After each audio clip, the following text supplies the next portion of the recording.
So people come here and ask us, what is the difference between PRP? Can I take PRP instead of transplant? Here, it is very, very clear. A PRP cannot regrow the new hair. It is very clear.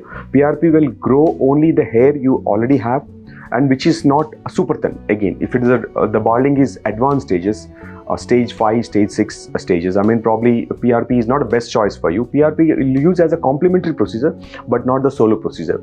Here comes the transplantation is a procedure of choice. Whereas in early losses, and maybe you have a diffuse thinning, general losses, post-COVID losses, and especially for the women with hormonal losses, hypothyroidism, and whatever, even the obesity and stress-induced losses, I think PRP is the choice for you. And it all depends on which indication you're doing for. Certain times PRP alone is sufficient. Sometimes only hair transplant works. PRP and hair transplant usually combine when it is necessary.